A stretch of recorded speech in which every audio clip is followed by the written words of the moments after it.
నమస్తే, welcome to our channel. నేను అంకిత. Mass మహారాజా మరొకసారి మిస్టర్ బచ్చన్ అంటూ మన ముందుకు వచ్చేసారు. సో అయితే ఈ మూవీ అయితే ఈరోజు రిలీజ్ అయింది. సో మూవీ ఎలా ఉంది, అసలు దాంట్లో క్లైమాక్స్ ఏంటి, కథ ఏంటి అని మరిన్ని విషయాలు డిస్కస్ చేయడానికి నాతో పాటు సీనియర్ జర్నలిస్ట్ అలాగే సినీ క్రిటిక్ యజ్ఞమూర్తి సార్ ఉన్నారు. ఆయనతో మాట్లాడదాం. Hi sir. హాయ్ అంకిత.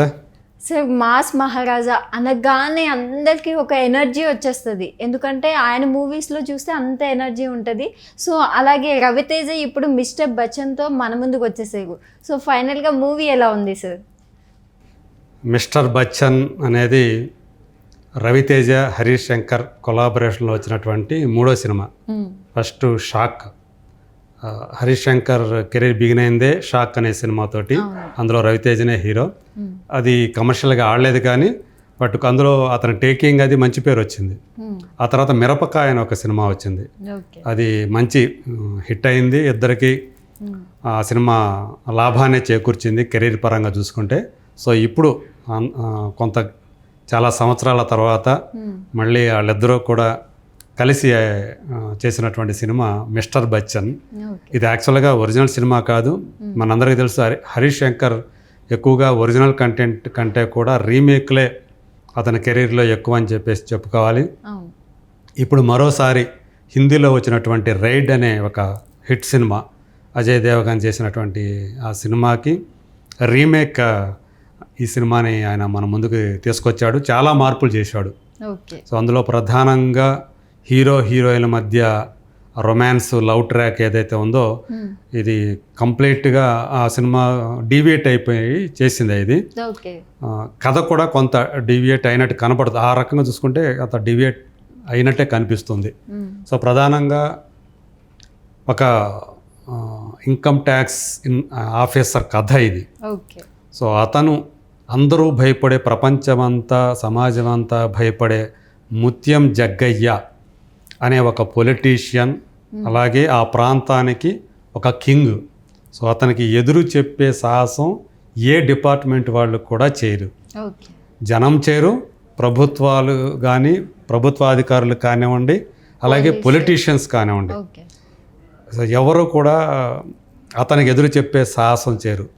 అలాంటిది అతని ఇంటి మీదకి ఒక ఇన్కమ్ ట్యాక్స్ రైడ్ ఎలా జరిగింది ఇతని ఆధ్వర్యంలో, సో బచ్చన్ ఆధ్వర్యంలో ఎలా జరిగింది, సో దానికి జగ్గయ్య ఎలా స్పందించాడు, సో కరడగట్టినటువంటి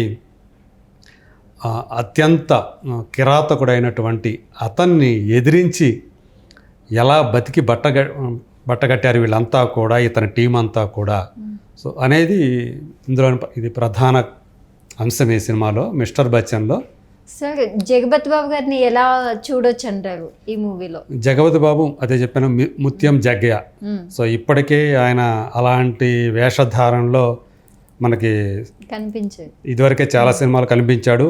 అందులో ప్రధానంగా మనం త్రివిక్రమ్ శ్రీనివాస్తో జూనియర్ ఎన్టీఆర్ చేసినటువంటి అరవింద సమేత అనే సినిమా ఏదైతే ఉందో అందులో మనకు ఆయన రాయలసీమ ఫ్యాక్షనిస్ట్గా కనిపిస్తాడు కదా. సో మళ్ళీ ఆ తరహా వేషధారణ, సో మరి అంటే రఫ్గా మరి అంత కనిపించకపోయినా దానికి దరిదాపుగా వేషధారణ అలా ఉంటుంది. సో అలాంటి దాంట్లో కనిపించాడు. బట్ అతని చూపులు, అతను మనకు పరిచయం చేసిన విధానం అవన్నీ చూస్తే చాలా భయానకంగా ఉండబోతుంది వీళ్ళిద్దరి మధ్య సన్నివేశాలు అని మనం ఎక్స్పెక్ట్ చేసిన దానికి భిన్నంగా కొంచెం ఆ క్యారెక్టర్ని ఫస్ట్ పరిచయం అయినప్పుడు ఎంత భీకరంగా చూపించారో క్రమేణా ఆ క్యారెక్టర్ని డౌన్ చేసుకుంటూ వచ్చేసారు. దాంతో ఆ కథలో, సో ఆ డ్రామాలో మనం ఎక్స్పెక్ట్ చేసినటువంటి ఆ ఎమోషన్ ఏదైతే ఉంటుందో అది కొంచెం లోపించింది అనిపిస్తూ ఉంది. సో మనం ఇంకా ఇంటెన్సిటీ అనేది కనిపించాలనుకుంటాం. సో అలా కొంచెం ఆ ఇంటెన్సిటీ లెవెల్ తగ్గిపోయింది అనిపిస్తుంది. ఫస్ట్ హాఫ్ అంతా కూడా ఎక్కువగా హీరోయిన్ల మధ్య రొమాన్స్, వాళ్ళిద్దరి మధ్య ప్రేమయాలను ఆమెను చూసి, ఇతని పేరు బచ్చన్, అమ్మాయి పేరు జిక్కి, ఒకే ఊరోళ్ళు ఒకే చోట ఉంటారు. సో వాళ్ళ మధ్య ఎలా హీరో ఆమెను ప్రేమలో పడితే తర్వాత మొదట్లో ఒప్పుకొని అమ్మాయి, తర్వాత ఆమె కూడా ఎలా ఇతనికి మనసిచ్చింది ఇవన్నీ కూడా మనం చూస్తాం. ఇక సెకండ్ హాఫ్ మొత్తం కూడా ఆ ఇంట్లోనే, అంటే రైడ్ ఓకే. ఇంటర్వెల్ ముందు ఆ రైడ్ బిగిన్ అయితే అక్కడి నుంచి క్లైమాక్స్ దాకా మొత్తం ఆ ఇంట్లోనే జరుగుతుంది. ఓకే. ముత్యం జగ్గయ్య ఇంట్లోనే, జగవతి బాబు వాళ్ళ ఫ్యామిలీ అలాగే వీళ్ళ టీము. దాంతో ఆ హీరోయిన్ మధ్య ఆ రొమాంటిక్ యాంగిల్ ఏదైతే ఉందో అది ఇంకా చూపించడానికి అవకాశం లేకుండా పోయింది.